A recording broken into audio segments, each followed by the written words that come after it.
بے نام قربانی۔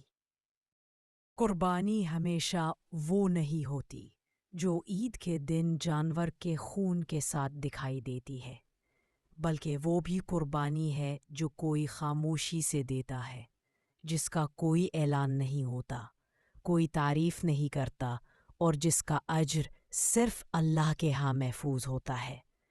ایسی ہی ایک قربانی کی کہانی ہے بے نام قربانی، جس نے ایک گاؤں کی تقدیر بدل دی، مگر دینے والا دنیا سے چلا گیا بغیر کسی نام کے۔ گاؤں کی فضا سادہ مگر پرسکون تھی، کھیتوں میں ہریالی، ہوا میں مٹی کی خوشبو اور دلوں میں محبت۔ اسی گاؤں کے ایک کونے میں استاد حلیم رہتے تھے، سفید داڑھی، چہرے پر نور، مگر جسم کمزور۔ ان کے پاس دولت نہیں تھی، مگر علم اور ایمان کا خزانہ بے حساب تھا۔ وہ برسوں سے گاؤں کے بچوں کو مفت تعلیم دیتے، ان کے خوابوں میں روشنی بھرتے۔ ان کی زندگی کا مقصد تھا کہ علم کے چراغ جلتے رہیں۔ ان کی بیوی برسوں پہلے وفات پا چکی تھی، کوئی اولاد نہ تھی، مگر گاؤں کے سب بچے انہیں ابا جی کہتے تھے۔ ان کے پڑوس میں ایک بیوہ عورت زینب اپنے 2 ننھے بچوں کے ساتھ رہتی تھی۔ اس کا شوہر وطن کے دفاع میں شہید ہوا تھا، پیچھے غربت، آنسو اور 2 معصوم چہرے چھوڑ گیا تھا۔ زینب کپڑے سی کر، لوگوں کے گھروں میں برتن دھو کر اپنے بچوں کو پالا کرتی تھی۔ استاد حلیم اکثر اس کے بچوں کے لیے کپڑے، کتابیں اور اسکول کی فیس خود ادا کرتے، مگر کبھی کسی کے سامنے ذکر نہ کرتے۔ وہ کہا کرتے، نیکی کا اعلان نیکی کو مٹا دیتا ہے۔ ایک دن گاؤں میں خبر پھیلی کہ شہر کے بڑے سرمایہ دار یہاں فیکٹری لگانے والے ہیں۔ فیکٹری والوں نے زمینوں کے عوض بھاری رقم کی پیشکش کی۔ گاؤں کے کئی لوگ لالچ میں آ گئے، اپنی زمینیں بیچ ڈالیں، مگر زینب کے شوہر کی یادگار وہ چھوٹی سی زمین اس کے دل سے لگی تھی۔ اس نے انکار کیا۔ فیکٹری کا مالک مغرور آدمی تھا۔ اس نے دھمکی دی، اگر زمین نہ بیچی تو ہم زبردستی لے لیں گے۔ زینب رو پڑی۔ اس کے آنسو دیکھ کر استاد حلیم کا دل کانپ گیا۔ اس نے کہا، بیٹی، اگر دنیا ظالم ہے تو اللہ عادل ہے۔ تم اپنی زمین نہ دینا، میں تمہارے ساتھ ہوں۔ اس رات وہ تنہا بیٹھا سوچتا رہا کہ آخر ایک غریب عورت اپنے حق کے لیے کب تک لڑے گی۔ اگلی صبح وہ شہر گیا، اپنے سب قیمتی سامان بیچا، اپنی زندگی بھر کی بچت نکالی، اور واپس آ کر خاموشی سے وہ زمین خرید لی۔ کاغذات میں زمین اس کے نام پر ہوئی، مگر اس نیت سے کہ کسی دن وہ زینب کو لوٹا دے گا۔ کچھ دن بعد اس نے زمین زینب کے نام لکھوا دی، مگر اپنا نام چھپا لیا۔ زینب سمجھی کہ فیکٹری والوں نے ہار مان لی۔ وہ اللہ کا شکر ادا کرتی رہی، مگر اسے یہ معلوم نہ تھا کہ اس کے سکون کی قیمت کسی نے اپنی زندگی بھر کی کمائی سے ادا کی ہے۔ کچھ دن بعد فیکٹری والے آئے، مگر قانونی دستاویزات دیکھ کر خاموشی سے واپس چلے گئے۔ گاؤں والوں نے کہا، زینب کی قسمت جاگ گئی، مگر حقیقت یہ تھی کہ یہ قسمت نہیں، ایک بے نام قربانی کا اثر تھا۔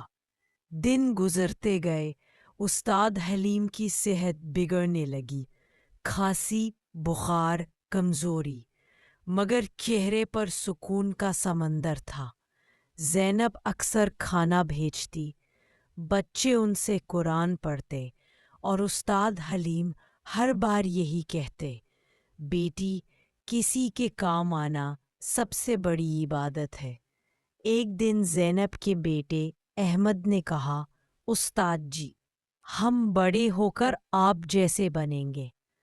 ان کی آنکھیں نم ہو گئی اور انہوں نے بس کہا، بس سچ پر قائم رہنا، چاہے سارا زمانہ خلاف ہو جائے۔ پھر ایک دن زینب کو ایک پرانی فائل ملی جس میں زمین کے کاغذات تھے اور ان پر استاد حلیم کے دستخط۔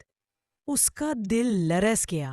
وہ دوڑتی ہوئی مسجد پہنچی جہاں وہ نماز کے بعد بیٹھے تسبیح کر رہے تھے۔ وہ روتی ہوئی بولی، استاد جی، آپ نے یہ سب میرے لیے کیا۔ آپ نے اپنی ساری جمع پونجی قربان کر دی۔ استاد حلیم مسکرا دیے۔ ان کی آواز کمزور مگر دل میں طاقت تھی۔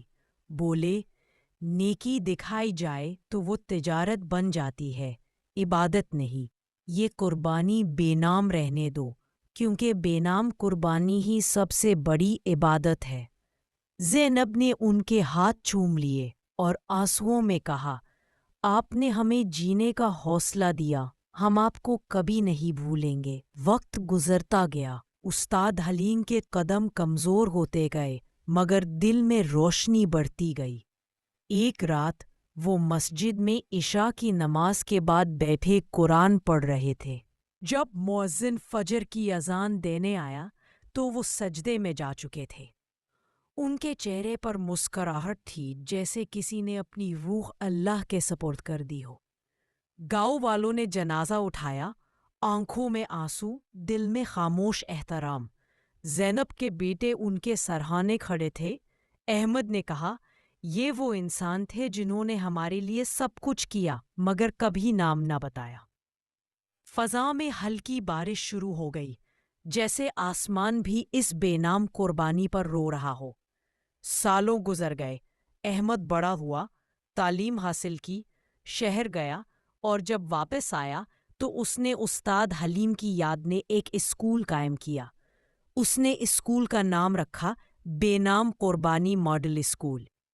افتتاح کے دن اس نے سب کے سامنے کہا، یہ اسکول ان لوگوں کے نام ہے جو دوسروں کے لیے قربان ہو گئے مگر اپنی نیکی دنیا سے چھپا لی۔ اسکول کے دروازے پر ایک تختی لگی تھی، یہ ادارہ ان کے لیے ہے جو دنیا سے خاموشی سے چلے گئے مگر انسانیت کے دلوں میں ہمیشہ زندہ رہے۔ ہر سال احمد اور اس کی ماں استاد حلیم کی قبر پر جاتے، پھول رکھتے، قرآن پڑھتے۔ احمد کہا کرتا، امی، وہ قربانی واقعی بے نام تھی مگر اس کا اثر آج ہر دل میں ہے۔ زینب آنسو پوچھتے ہوئے کہتی، بیٹا، اللہ کی راہ میں دی گئی چیز کبھی ضائع نہیں جاتی، چاہے دینے والا دنیا سے گمنام چلا جائے۔ اور پھر ایک دن جب احمد خود ایک بڑا استاد بن چکا تھا، اس نے اپنے شاگردوں سے کہا، اگر تم سچ میں کامیاب ہونا چاہتے ہو تو دنیا کو اپنے کام سے متاثر کرو، اپنے نام سے نہیں۔ نیکی وہی ہے جسے اللہ کے سوا کوئی نہ دیکھے، اور قربانی وہی ہے جس کا ذکر نہ کیا جائے مگر اس کا اثر صدیوں تک باقی رہے۔ شام ڈھل رہی تھی، ہوا میں سکون تھا، اور سورج کے ڈوبنے کے ساتھ ایسا لگ رہا تھا جیسے فطرت خود بھی اس بے نام قربانی کو سلام کر رہی ہو۔ استاد حلیم دنیا سے جا چکے تھے مگر ان کی قربانی، ان کی روشنی اور ان کا نام آج بھی ہر اس دل میں زندہ ہے جو نیکی کے بدلے واہ واہ نہیں بلکہ دعا مانگتا ہے۔